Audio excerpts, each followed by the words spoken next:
ती बॅग बी घेऊन आली, तू आणली का नाही, तू येडायच का, ही लोक अशी बोलायला लागली. पनवेलला उतरलो रात्री 8-9 वाजता. घरातील कोणीच नको असतं, तर आपल्याला आवडणारी व्यक्ती तीच पाहिजे असते असं. मला परत रिटर्न पाठवलं. म्हणलं घरी गेलो, ही लोक मला शोधत असतील, आता काय करू मी. नमस्कार मित्रांनो, स्वागत आहे तुमचं आपल्या चॅनलच्या एका नवीन व्हिडिओमध्ये. तर आपले 2 पार्ट झालेले आहेत आपल्या लव्ह स्टोरीचे. आता तिसरा पार्ट सुरू. काय झालं, दुसऱ्या दिवशी सकाळीच, मला रात्रीचं काहीच माहिती नव्हतं की दुसऱ्या दिवशी सकाळी मला कुठे घेऊन जाणार आहेत ते. आणि मला 5 वाजताच आईने उठवलं, आंघोळ करायला लावली. मी काहीच विचारलं नाही कुठे जायचंय, काहीच नाही. सकाळी 5ला उठवलं आणि बोलली चल जायचंय. म्हणलं ठीक आहे का, आता काय त्यांच्या मर्जीप्रमाणे वागायलाच पाहिजे बाबा. चूक केली म्हटल्यावरती हे होतं. आणि म्हणजे गिल्टी फिलिंग पण झालेली मला, एकदम कसं तरी पण वाटत होतं. म्हणजे आई वडिलांना नजरेला नजर देऊशी पण वाटत नव्हतं. आणि इकडून यांचं पण प्रेम आठवत होतं आणि इकडून यांचंही प्रेम आठवत होतं. आणि कसं एकदम म्हणजे वेगळंच काहीतरी झालेलं.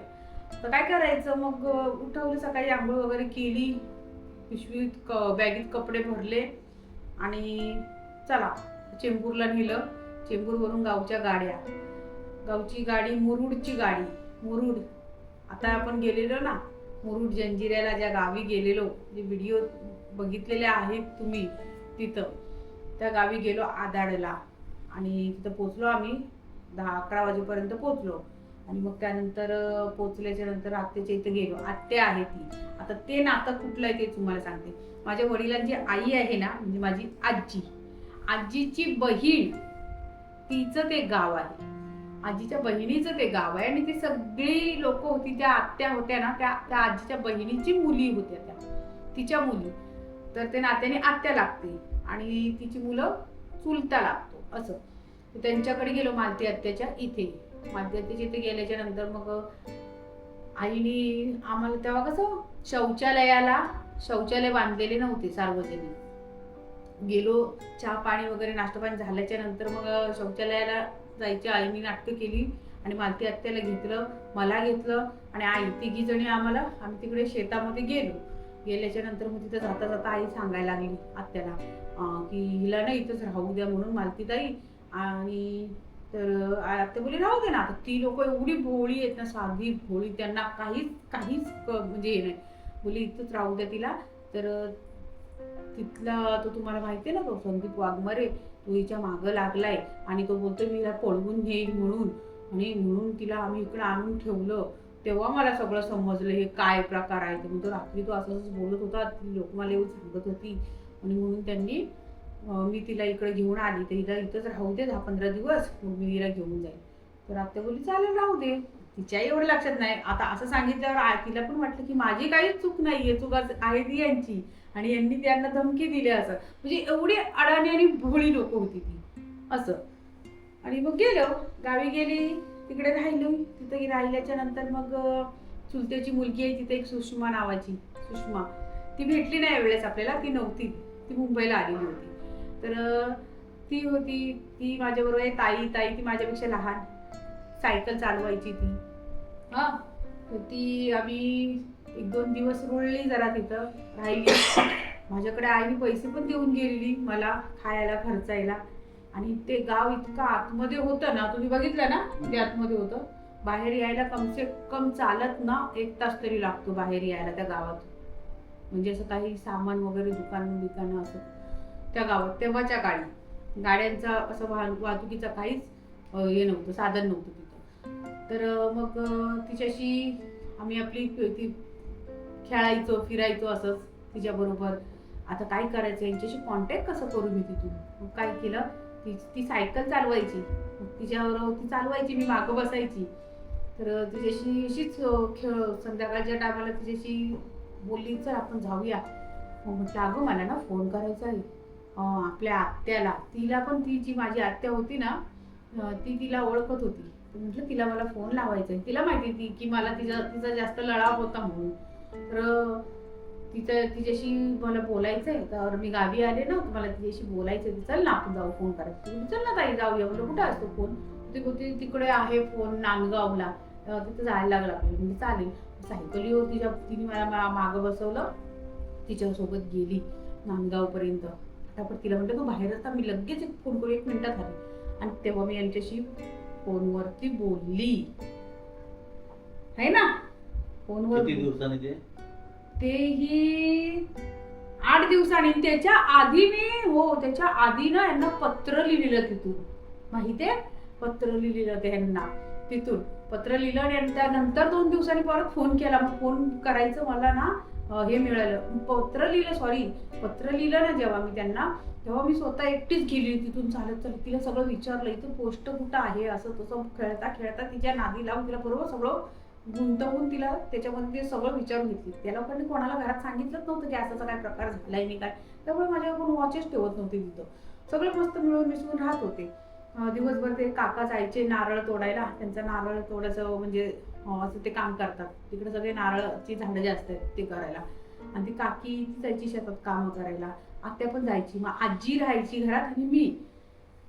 तर मग असं केलं आणि गेली. आणि एकदा यांना पत्र लिहिलं मस्त, तिथून टाकलं पोस्टामध्ये. यांना पोहोचलं पण नाही तो पत्र. तर दुसऱ्या तिसऱ्या दिवशी जाऊन मग ते फोनवर बोलली.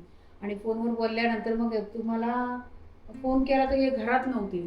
तर घरातले बोलले की थांबा जरा, म्हणून काय बोलवून आणतो तुम्हाला, आहे ना. तुम्हाला बोलवायला गेले. 5 मिनिटांनी यांना बोलून आणलं कुठून आले. मग मला बोलायला लागले. मग मी बोलली.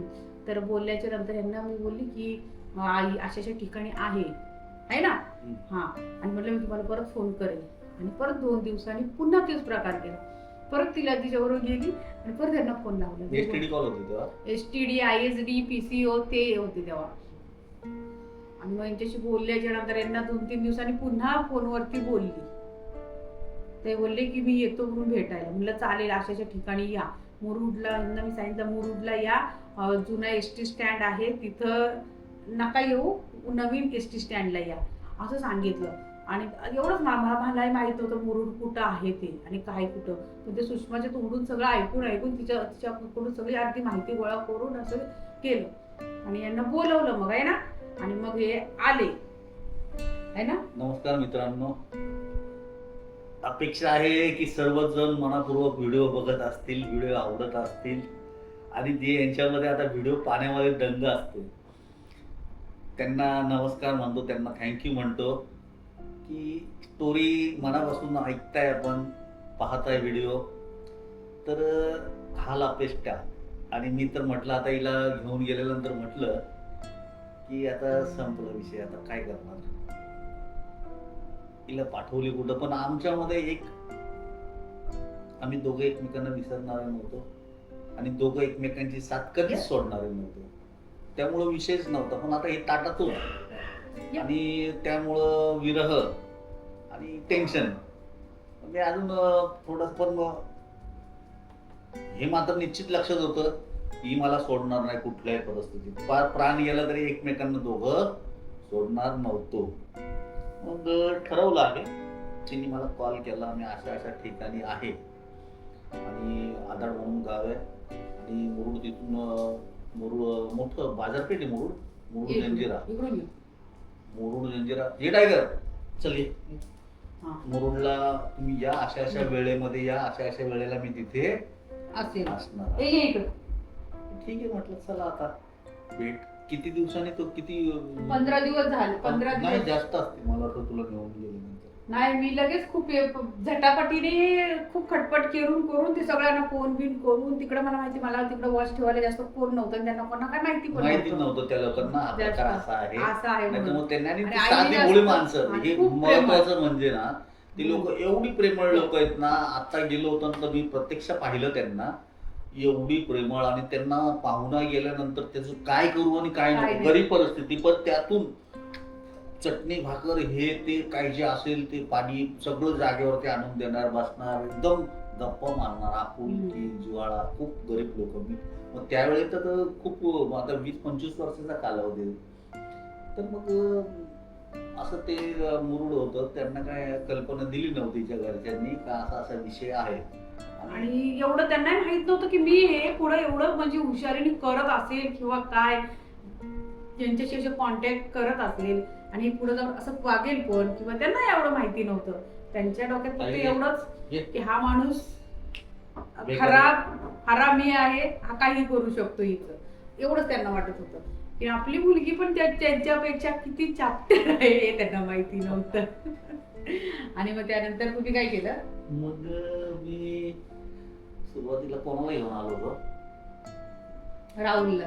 एकटाच होतो ना? नाही राहुललाच आणलेले. तो हा. मित्र होता ना ज्याने महर काढला आणि जो होता आमचा सोबत सगळी जुळवाजुळव करणारा, ते परत त्याला सोबत घेऊन आले. मैत्री अशी असली किती काही होऊ द्या, आज भांडलो ना, आज भांडलो, कसंही भांडा तुम्ही फार पूर्ण आता काय पुढचं सांगत नाही, पण दुसऱ्या दिवशी त्यांनी त्याला आवाज दिला पाहिजे आणि यांनी त्याला आवाज दिला तर मैत्री करा. किती संकट हो, मिसअंडरस्टँड हो, कधीच मैत्री सोडायची. ठराविक मित्र असावे, जीवाला जीव देणारे, वाईट प्रसंगामध्ये जीव देणारे असावे, जे असे छोट्या मोठ्या गोष्टी झाल्या तर साथ सोडून पळणारे नसावे. त्यामुळं मैत्री माझी त्याच्यावर खूप होती. त्यांनी मार खाल्ला, सगळं झालं, मी त्याला परत जवळ घेतलं. त्याला लगेच म्हटलं, तू म्हटलं काय नाही, काय सुलभ गोष्ट होती, पण त्याला कन्फ्युज झालं की मी तुला पकडून दिलं. त्याच्या मनात ते होतं वाईट, की मला खूप वाईट वाटलं, मी असं नव्हतं करायचं, तुला पकडून नाही. म्हटलं बरं झालं, ते बरं झालं. आता आपल्याला मार्ग सापडत चालले, आपल्याला यातून मार्ग निघणार. मग आम्ही काय केलं, ठीक आहे म्हटलं, चल तुझ्यापर्यंत शेवटपर्यंत असणार आहे मी, काही काळजी करू नको, तुझी साथ सोडणार नाही. आणि मला विश्वास होता तुझ्यावर, कारण आमची मैत्री खूप वर्षाची होती, लहानपणाची होती, की हा काही झालं तर मार खाईल, फार जीवाला सूट देणार. पण तो पण मग म्हटलं ठीक आहे, जाऊया आपण. मग मी हिला वेळ दिला होता मुरुडला जायचा. म्हटलं भेटू घेऊया. आता 15 दिवस तुम्ही अन्न पाणी पूर्ण त्यागलं होतो, पाणी नाही, अन्न नाही. आता म्हटलं काय करायचं, तर जिवंत कधी राहिले होते? जिवंत थोडंफार आपलं ज्यूस वगैरे चालू असायचा. घरचे पण टेन्शन मध्ये, सर्व टेन्शन मध्ये यायला, हे काय प्रकार झाला. आणि मी असा अस्वस्थ असल्यामुळं भरपूर लोक, ते मित्रमंडळ, घरावरती खूप मोठा परिणाम व्हायचा. कारण एक माणूस घरामध्ये अपसेट असला ना की पूर्ण घर आजारी असतं. त्यामुळं. आणि त्यांना समजायची मानसिकता काय असते माणसाची. पण त्यांना हे मात्र माहीत निश्चित होतं, बायकोला माझ्या माहीत होतं, माझ्या घरच्यांना तिच्या हे खूप आरामी येते साले, एकमेकांची साथ मरेपर्यंत सोडणार नाही, जीव गेला तरी सोडणार नाही, हे निश्चित माहीत होतं. म्हणून ते आले. आणि मग मी तुम्हाला सांगते पुढे काय झालं ते. त्यांना मी सकाळी सांगितलं, त्यांनी सकाळी 6ची गाडी पकडली आणि सांगितलं गाडी पण कितीची पकडा, किती वाजता या, कारण मी जशी तिथून मला आईने आणलेल ना, त्यामुळे तो रूट मला बरोबर सगळं माहिती होतं. आणि मग त्यानंतर मी घरातून निघाली, ही लोक सगळे गेले शेतावरती, सगळे गेले. ती आजी घरात होती, आजी पण वयस्करच आजी होती, ती लहान मुलं होती 2, तर त्यांना आपल्या पाळण्यात झोका वगैरे द्यायला ते. तर मी काय केली, माझी पिशवी वगैरे भरली अशी व्यवस्थित, ती मागच्या दरवाजाने आज गेली गपचूप. पिशवी कपडे घेऊन आली पहिले. ऐका जरा, पिशवी आणली तेव्हा तुला निघायचंच हिशोबात आणली पिशवी. हा, मला वाटलं हे येतील तर मी जाईल. आणि तर पिशवी भरली आणि ते मागचं त्यांचं ना गोठा होता, त्या गोठ्याच्या दिशेने खाली उतरली. तिथं खाली ना पूर्ण त्या नदीचं पाणी जाण्याचा ओढा होता, तो खूप मोठा होता. पावसाळी ना ते पाणी त्या ओढ्यातून जायचं आणि ते अगदी जानेवारी फेब्रुवारी पर्यंत ते पाणी चालूच असायचं. आणि त्याच्यातून मी चालत म्हटलं तर गावातून गेली पिशवी घेऊन तर मला बघणार. आता मुंबईवरून तेव्हाच्या काळी कशी मुंबईची कोणी मुलगी आली, मुलगा आला, गावातली लोक कुतूहलाने बघायची त्यांच्याकडे, कारण त्यांचं मुंबईच्या लोकांचं राहणीमान वेगळं, गावच्यांचं वेगळं. मग आणि नवीन व्यक्ती आली की लोक बघतच राहतात, असं होतं. त्यामुळे म्हटलं ते बघतील म्हणून मी पाठच्या दिशेने गेली. तशी तिथून उतरून अशी त्या ओढ्यातून चालत खूप काटे झुडपं सगळे होते त्याच्यामध्ये आणि मोठा होता ओढा. त्यातून गेली चालत 1 तास चालत तिथून गेली. पुढे तो ओढा गेला संपल्याच्या नंतर पुन्हा वर चढली आणि त्या शेतातून चालत गेली. असं करत करत त्या नांदगावपर्यंत 1 तासाने पोहोचली. तिथं तोच मेन हायवे रोड त्यांचा, मुरुडला जायला एकच रोड आहे, मुरुड अलिबाग जायला तो एकच हायवे रोड, आणि तिथंच तो नांदगाव. तिथं थांबली, मुंबईची गाडी बघितली, येते का मुंबईचीच गाडी येणार होती तिथून, कारण तिथं तेव्हाच्या काळी असे त्या ट्रॅक्टर फिक्टर हे टमटम डमडम ते काहीच नव्हतं, पर्यायी एकच ही एसटी. आणि ते एसटीतच बसायसाठी मग ती आली एक मुंबईवरून गाडी मुरुडची, त्याच्यातच बसली, गेली उतरली तिथं. आणि फोन नाही, काय नाही, कॉन्टॅक्ट नाही, फक्त एकच सांगितलं की त्या स्टँडपर्यंत त्यांच्या आतमध्ये बसा बोलली तुम्ही एक ठिकाणी व्यवस्थित, आणि ती पण लपून बसली होती. आणि तिथं गेल्यानंतर मग दिसले मला, हे माझ्या आधी येऊन होते उभे होते दोघं पण. तर त्या राहुलला बघितलं तर अजून कपाळाला हात लावलं. म्हटलं आता ह्याला घेऊन आले हा परत घरी पोलीस स्टेशनला जाऊन खरं खरं सांगेल, कारण यांनी त्यांनी सगळं सांगितलेलं ऑलरेडी, यांचं सगळं काय काय त्याला पकडल्याच्या नंतर. म्हटलं तर हा परत सांगेल. मग नाही, म्हटलं इथं नको. आम्ही ना तिकडून तिकडे समुद्र समोरच होता, रस्त्याच्या पलीकडे. ते समुद्राच्या तिकडे गेलो, तिथे सगळी अशी नारळाची झाडं बिडं एकदम मस्त होतं तिथं. तिथं तो एक 5-10 मिनिटं फक्त बोललो बिल्लो आणि मी बोलले बघ तू पिशवी बिशी कशाला घेऊन आली, आपल्याला जायचं नाही आता, तो वय पूर्ण नाही तर 2 वर्षानंतर. मग 2 वर्ष म्हटल्यावर मी म्हटली तर 2 दिवस मला जात नाही, 2 वर्ष माझे कसे जातील, अजून 2 वर्ष कसे संपतील. मी म्हटलं नाही, मला लागले रडायला यायला, मी लागली रडायला तिथं. रडायला लागली तर नंतर हे पण लागले रडायला. आणि मग यांनी मला पैसे पण दिले 800 रुपये. तेव्हाच्या काळी 800 रुपये त्यांनी मला दिले. बोलले पैसे ठेव. पहिले 500 दिले. राहुल बोलला अजून दे ना, काय 500 रुपये देतोय. यांनी परत 300 रुपये काढले. असे करून त्यांनी 800 रुपये मला तेव्हा दिलेले आणि बोलले जा तू म्हणून. आणि इष्टीत बिष्टीत बसवलं पण. आणि जाईपर्यंत हे रडतायत, मी रडते आणि पुन्हा रिटर्न आली. म्हटलं तर एवढा वेळ गेली मी, आता घरातले वाट बघतील, मी आलेली यांच्यावर परत निघूनच जायला कायमची. म्हटलं राहायचंच नाही मला इथं कोणाकडं. अशा हिशोबात आलेली. यांनी परत रिटर्न पाठवलं. म्हटलं आता घरी गेलो, ही लोक मला शोधत असतील, आता काय करू मी. बापरे, मग मला तीच एक भीती. म्हटलं तर घरी तिकडे मुंबईला सांगितलं तर परत माझे वडील येतील आणि परत मला मारतील, ती एक भीती मारायची मला. आता काय करायचं. मग ते झालं आणि घरी गेली. त्याच्यानंतर हे यांनी मला बसवलं, मी तिकडे घरी गेली. घरी गेल्याच्या नंतर मग ती आजीला बघितलं लांबूनच. ती आजी होती बसलेली, पिशवी तिकडेच मागं लपून ठेवली, कारण घरात कोण आलेलं नव्हतं त्यावेळेस. मग म्हटलं आजी ती कुठे गेलेली. म्हटलं आता नाही, गावामध्ये गेलेली, सुषमाच्या तिकडे गेलेली, त्या मैत्रिणी होत्या ना, असं तसं तिला कसं तरी गंडवलं आणि गप्प बसली. तिला पण खरं वाटलं विचारला. आणि मग आजीचं इकडे तिकडे जरा लक्ष गेली ती इकडे तिकडे, तेव्हा ती पिशवी गपचूप आणून परत घरात ठेवून दिली. असं केलं मी. त्यामुळे त्यांना कोणाला संशय आला नाही. आणि कोण नव्हतं ना घरात, म्हातारे माणूस कोण नव्हतं. आणि त्याच्यानंतर ह्यांनी तिकडून काय केलं ना, ह्या याच्यासाठी ना राहुल मला स्टॉप करायचा की नको तू काम जरा. तोच मला, मी 2 वेळा मी त्याला एवढा मारायला उठलो तिथं त्या बीच वरती मुरुडला. म्हटलं ती माझ्यापासून गेली, आता परत भेटेल की नाही मला. तू नाही म्हणतो, नाही तू संयम ठेव. अरे तो घाबरायचा, कारण त्याला माहित होतं की या गुन्ह्यामध्ये मला इन्व्हॉल्व्ह व्हायचंच आहे आणि मलाही या गुन्ह्यामध्ये फसायचंच आहे. 100% त्याला माहित होतं काही झालं तरी त्याला पकडणारच. कारण तुम्हाला काय करायचं, मला थांबवायचं. आता नको करू काय, अजून जरा वेळ जाऊ दे, आपण हळू एक स्टेपनी करू. पण मी त्याला मग तिथेच मारायला उठलो. म्हटलं ती गेली, आता परत माझ्या पदरात येईल का नशिबात. मी रडतच बसलो. जवळ 2-2.5 तास तिथे डोकं बीचवरती घेऊन तो समजवतोय, माझं सांत्वन करतोय, हे करतोय ते करतोय, आपण जाऊ 100% जाऊ, पण तिचं वय कमी, तिचे आई वडील नक्की तुला या गुन्ह्यामध्ये टाकतील, ते लोक ऐकणार नाही, तू जरा संयम धर. म्हणजे मला 2 वेळा त्याने ना, मी तर बिंदासच होतो, मरणालाही घाबरणार नव्हतो, तेव्हाही नाही घाबरतो, आत्ताही घाबरणार नाही, मी बिंदास होतो. पण हिनी मला काय सांगितलं की आपण निघूनच आहे. मला फोनवरती असं आपण भेटायला बोलवलं की तू बोलली होती भेटायला बोलवलेलं, पण हिची पुढची तयारी ही होती हे मला माहित नव्हतं. मी त्या दृष्टिकोनातून नव्हतो. त्यात राहुलनी मला सांगितलं होतं की आपण भेटून फक्त बोलायचंय, आपण करू डोक्याने सगळं, आपण मार्गी लावू, व्यवस्थित होईल, तुझी साथ सोडणार नाही. पण माझी मानसिकता झाली खराब जेव्हा हिला एसटीत बसून दिला. हिच्याकडे मी बघतोय, चेहऱ्याकडे बघतोय, एवढ्या जवळ आलेली परत ताटातूट झाली. म्हटलं आता हे काय खरं नाही. म्हटलं आता हे परत मला भेटेल की नाही भेटेल, किती नशिबाने आले होते. मग तो दिवस एवढा बेकार गेला. तिथून पूर्ण एसटी मध्ये रडत घाटकोपरपर्यंत आलो, तो दिवस काढला. त्यानंतर काय झालं तर मग तिथून आम्ही निघालो. कसं मला त्यांनी खांद्यावर हात घालून हे करून ते करून खूप दारू प्यायलो होतो. खूप दारू म्हणजे तिथे मुरुडमध्ये मला संध्याकाळ झाली पूर्ण. भेटली होती मला वाटतं तू दुपारी 12-12:30 दरम्यान, बरोबर? येस.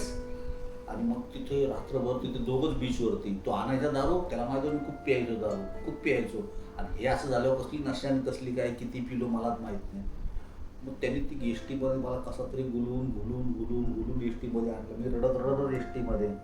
पण आम्ही दिसायला टॅक्सी होतो. आणि घरी आल्याच्या नंतर मग काय झालं, एसटीतनं पण मग पितच आलो दारू आम्ही गपचूप त्यावेळेला. आणि घरी आलो. मग घरच्यांना माहिती नव्हतं नक्की काय प्रॉब्लेम आहे काय.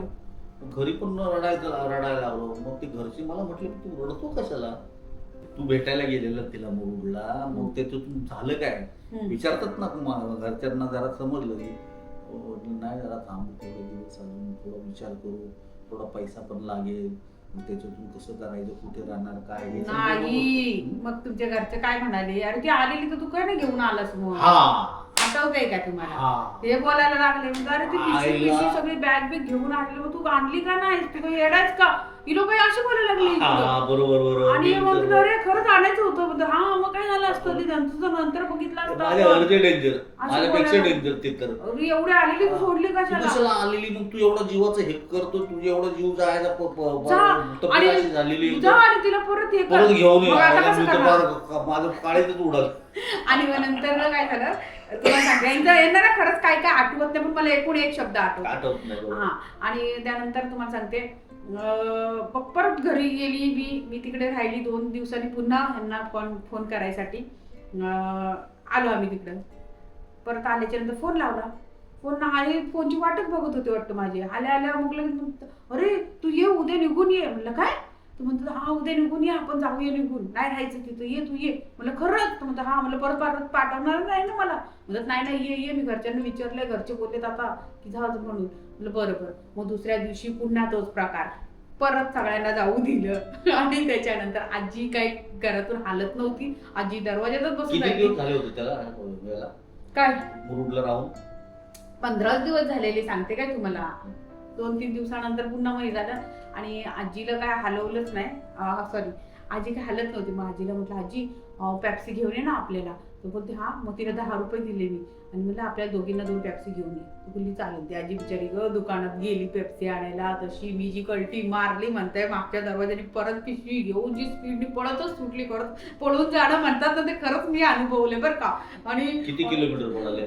आता किलोमीटर काय माहिती, 1 तासाचा अंतर म्हणजे तुम्हीच आता विचार करा. मला वाटतं 1 तासामध्ये गाडीने 40 किलोमीटर असतं, म्हणजे 20-25 किलोमीटर तरी असेल बरं का. हो असेल 20-25 आरामात. तेवढे चालत पळत भर उन्हामध्ये पळते झाली गेली. आली पुन्हा गाडी, पुन्हा बसली तिथून. हे आलेलेच होते. आल्याच्या नंतर मग तेव्हा मुरुडला आलेले, तेव्हा त्यांनी राहुलला आणलं नव्हतं. त्यांना माहिती राहुलला सांगितलं तर राहुल कसं आहे पोपट आहे, पोपट. आणि तो बोलायचा की नाही आणि तो यांना बोलला. आणि त्यांनी परत धागेदोरे सगळे फिरवले असतील, गोळा करून सूत्र सगळे दिले असते. असं केलं असतं त्यांनी, म्हणून यांनी त्याला काय आणलं नाही. आणि त्यांनी मग एक दुसरा होता यांचा एक मित्र, त्याला घेऊन आलेले. तो बिचारा आज नाही आपल्यामध्ये, ऑफ झालाय, पण त्यांनी खूप आपल्याला मदत माझे मित्र जीवाला जीव देणार, चांगले होता तो बिचारा, चांगले. जीव गेला तरी हटणारे नव्हते आणि अजूनही तसेच. हा. तर तो आला आणि आम्ही तिथून पटकन गाडीत बसलो. आणि जाताना पुन्हा त्याच गावातून आम्हाला जायचं होतं बरं का, जिथून मी आले ना. तो कारण ती एकच रस्ता मुरुडला जायला. इथं कोणी जर बघितलं तर म्हणलं की नाही म्हणून. परत विचार केला की नाही, इथपर्यंत कोणी येणार नाही, कारण सगळे शेतावरती गेलेले आहेत. ह्या इकडे यायचा त्याचा प्रश्न नाही. तिथून मग गेलो पनवेलला उतरलो रात्री 8-9 वाजता. आणि कोण होतं सोबत आपल्या? तो एकटाच होता? राणीचे पप्पा पण होते, साक्षीचे पप्पा पण होते. तिथं आले ना तू पार याच्याकडून आलेला ना माणिक डोंगर. हा मित्रांनो, बरोबर माझा दीर आलेला आणि यांचा मित्र बरं का. आता एक शब्द बघा असे आठवत आहेत म्हणून ना, सॉरी या.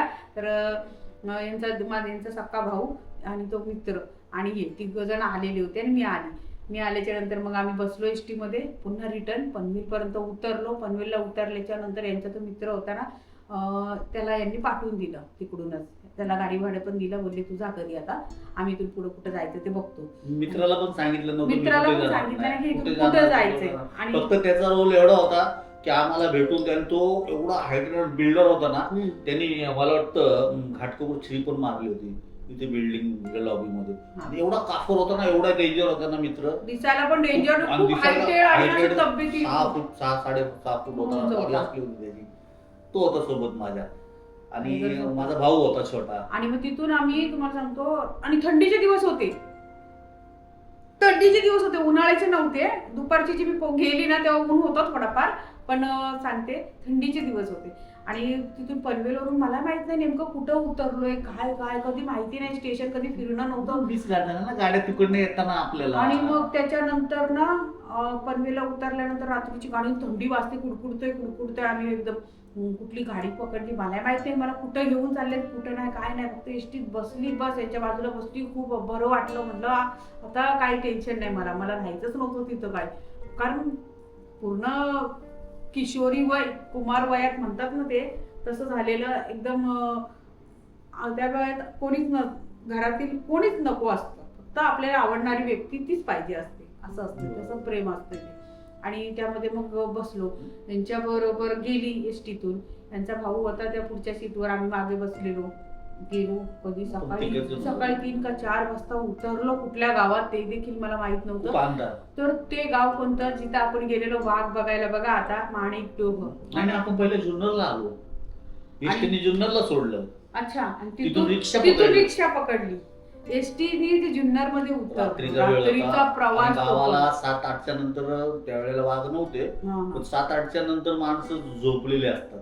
7 वाजता आम्हाला गाडीच ती 10 का 10:30 भेटलेली तेव्हा तिथून, कारण गाड्या सगळे गेलेले. आम्ही पनवेल करत, तिथून पनवेलवरून मग जुन्नर आळेफाट्याची एसटी पकडली, आळेफाट्याला उतरलो, आळेफाट्यावरून जुन्नरला आलो. एवढ्या गाड्या बदलली.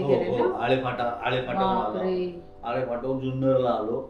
जुन्नरला वाजले होते 3 सव्वा 3. मग त्यावेळेला कुठलं साधन, आणि तिथून रिक्षात बसलो, बरोबर त्याला हवा लागत होती रिक्षातून. जुन्नरवरून आम्हाला जायचं होतं माणिकडोहला. बरोबर. रिक्षावाल्याला काय 200-250 रुपये तेव्हा दिले. आणि गेलो माणिकडोहात गेलो. त्यांचा मामा राहतात, सख्खा मामा नाही, आईचे सख्खा भाऊ नाही, पण असे नात्यातलेच आमचे, ते नात्याने मामा लागतात. तिथे गेलेलो बघा माणिकडोहामध्ये. आता मे महिन्यात टायगरला पण नेलेलं, बंगला बांधलेला तिथं बघा. त्या मामाच्या घरी गेलेलो, त्या आजी होत्या. त्या आजी पण आता पण आज पण आहेत, तेव्हा देखील होत्या. तर तिथं गेलो. मग तिथून गेल्याच्या नंतर आम्ही पुढे कुठेही गेलो ते उद्याच्या व्हिडिओत बघा. आणि त्याच्या पुढील आमचा प्रवास काय आणि कसा झाला ते आता उद्याच्या व्हिडिओमध्ये बघा. तर मित्रांनो, तुम्हाला आजचा हा व्हिडिओ कसा वाटला नक्की कमेंट करून सांगा. आणि व्हिडिओ आवडल्यास व्हिडिओ लाईक, शेअर, हाईप आणि सबस्क्राईब सुद्धा करा. तर भेटूया उद्याच्या आणखीन एका नवीन व्हिडिओमध्ये, या पुढील स्टोरीमध्ये, आहे ना. तर चला, गुड नाईट आणि बाय बाय.